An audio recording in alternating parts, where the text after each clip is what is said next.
Welcome back to my channel. If it's your first time here, then welcome. I am Jabrielle, but you can call me the Moon Minister as well. I've been a practicing spiritual minister for over 7 years, and my practice revolves around marrying people, teaching people about astrology, as well as how to align with your birth chart. I also am an author. I have books. I have a manifesting guide. I also have journals. And one of the main things that I'm promoting right now are my dream journals. I truly believe that your dreams are connected to your subconscious mind and help give us messages and aligning and understanding what our subconscious is trying to tell us. So yes, that's a little bit about me. So now let's talk about this new moon in Taurus that's going to be happening on May the 7th. This new moon in Taurus is going to be at the 18th degree, and the 18th degree, if I remember correctly, is a Virgo degree. So this is going to have a lot of elements of earth, of comfort, of fixing and growing and aligning. So let's just get into it, okay? As I was saying, with the Taurus energy, you have things that are related to the planet Venus, because Taurus governs the zodiac of Venus. So that's things tied to love, beauty, abundance, as well as things that are comfortable, eating good, living good, having luxury. These are the things that revolve around the energy of Taurus. Mixed in with this new moon, the new moon is an energy of new beginnings, a fresh start, of sprouting or putting down the seeds that are needed to grow something. So this is just an energy of just new growth, of practical pleasures, investing in yourself, big or new abundance, new love, new luxury, new beauty, enjoying the fruits of your labor, nurturing new beginnings, resetting or setting new boundaries or new things to come in your life. It's all of these things all mixed up in once, and it's all going to play out depending on how your astrological birth chart is set up. So let's get into the zodiac signs so we can talk about that. Now, everyone has a Taurus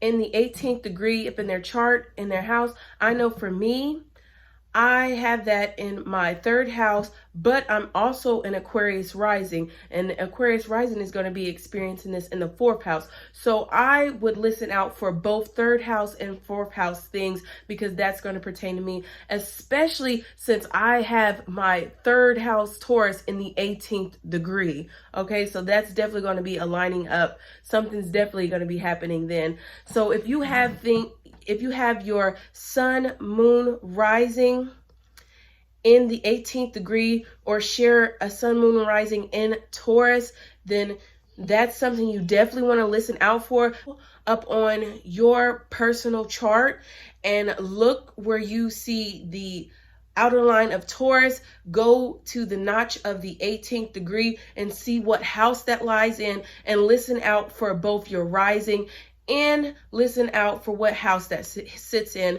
as well as if you have something in the 18th degree and those first signs, listen out for that as well, because that will all help you understand how this energy is going to play out for you. And I need not to forget that this energy is just it's such a pivotal energy, because it ties to the Taurus eclipse that we had last October. It also is big because we are going to have the sun, the moon, Venus, Jupiter, all up in the sign of Taurus. So Venus and Jupiter, as well as the planet Uranus being in Taurus, this is energy of surprising luck, surprising or shocking abundance, because of the planet with Venus, and Maybe it be in public, maybe it being towards yourself with the sun or the moon. This is big energy. This is new energy, and this is important, you guys. So let's get into the zodiac signs and how this is going to play out. Depending on how your astrological makeup, listen to your sun, moon, or rising, if it has that 18th degree, if it has that Taurus or that Virgo in there, and especially listen out for the house that you have Taurus and the 18th degree in. So now that we got that covered, let's get into how it's going to play out for each zodiac sign. Starting with Aries. Aries, this new moon in Taurus is going to be affecting you in your second house of new self-esteem, new financial gains, new financial material or possessions of that sort. This can show out in a multitude of ways, with the second house governing things like finance and wealth. And then having this in Taurus, which aligns with the second degree, this is going to be big for you, Aries. So yes. Next, we have Taurus. Taurus, you're going to be experiencing this new moon in your first house of new or shocking or experiences around your identity, yourself, or in how people perceive you. So maybe you have gains, maybe someone you know is going to show you something that helps you identify differently or helps you see the world in a different life. However this is going to play out is going to be something brand new for the Taurus risings.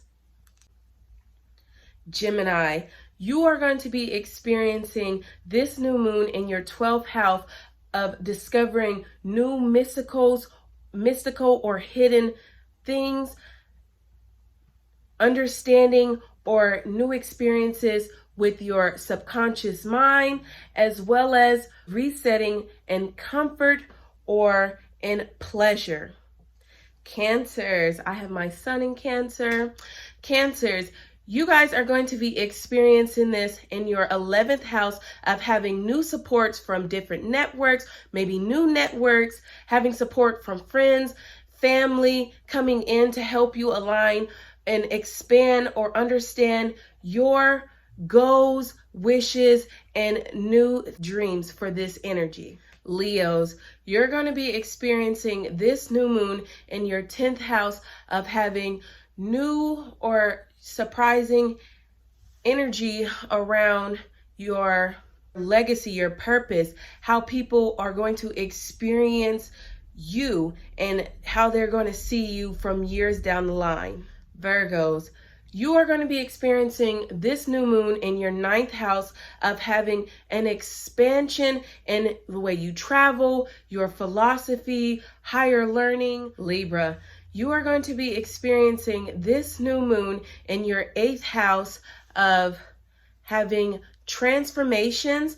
This could be transformations that are practical, or it can be transformations that are extreme or are huge, depending on what degree you have in that Libra placement. This can also show up with sudden gains, sudden wealth from investments, as well as having resources or new resources from your partners, from someone of your female lineage, or someone who is just closely or deeply connected to you. Scorpio, you're going to be experiencing this new moon in your 7th house of having a new relationship. Maybe it comes at you with a surprise, or maybe if you're in a current relationship, you have great gains, great pleasure, or something, or experience something new within your relationship. You will also be experiencing, or you could also be experiencing this and having great gains in your legal matters, business contracts as well. And along with the relationships, if you're in a relationship that isn't stable, this energy could also help stabilize this relationship, whether that's with a family member or a love partner. Sagittarius, you will be experiencing this new moon in your 6th house of developing new or surprising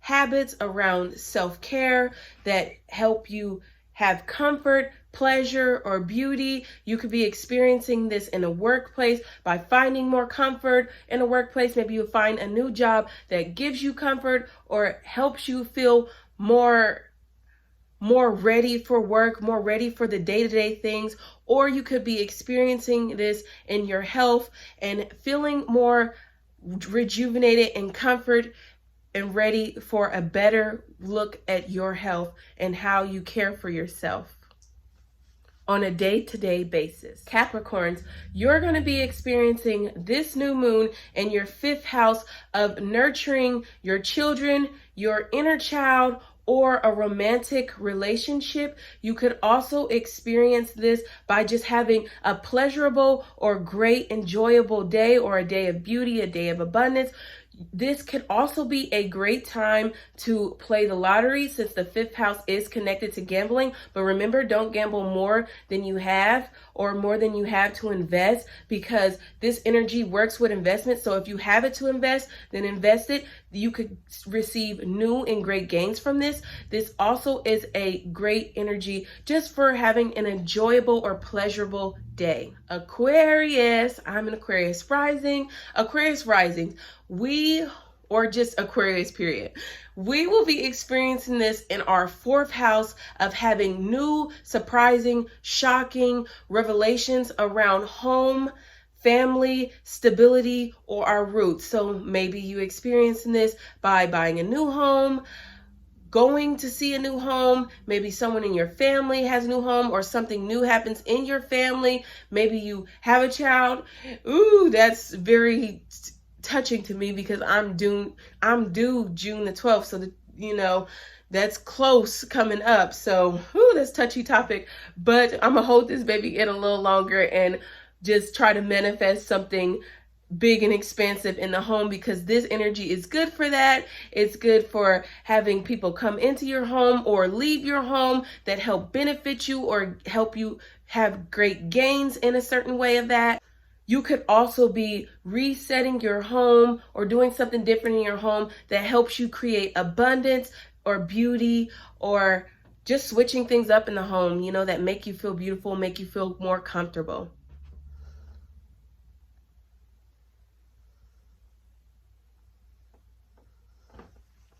And last but not least, Pisces. Pisces, you will be experiencing this new moon in your 3rd house of having new,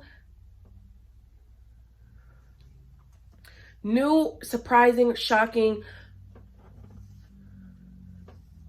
revelations, or with communication with the marketplace, especially if you do things online. Something new, surprising, shocking, or abundant could happen for you online. You could hear news that help you feel or help you connect with that type of energy, as well as receive a call or email, things that work with that short distance travel type of quick energy that the 3rd house brings. Now that we've talked about how this energy is going to play out for you astrologically, let's talk about rituals that are best for this time. Rituals that work with this new moon in Taurus are going to look like manifesting. Yes, this is a great time for manifesting. The new moon is already a great time for manifesting. And when you have Taurus and places like Venus, Jupiter, Uranus, which can be unexpected, surprising, or unpredictable, but at the same time, the sun and the moon as well, this is a great time for manifesting comfort, beauty, abundance, luxury, all of those things that work with that energy. This is going to be a great time to manifest that, especially if you manifest it working with ground elements. So maybe you go outside and you sit underneath that Taurus sun that's going to be there, and you meditate and visualize what you want for this new moon. Maybe you write it out or you speak it out to the universe. You could also do this at nighttime because it's going to be a Taurus new moon for that night, and just sit with the earth and sit with the ground. Or maybe you sit around your favorite crystals or crystals that help you align with this energy. Other rituals that are good for this time is candle magic. You can never go wrong with candle magic, whether you light up a candle and you sprinkle herbs working with that earth element, or sprinkle certain type of dirt.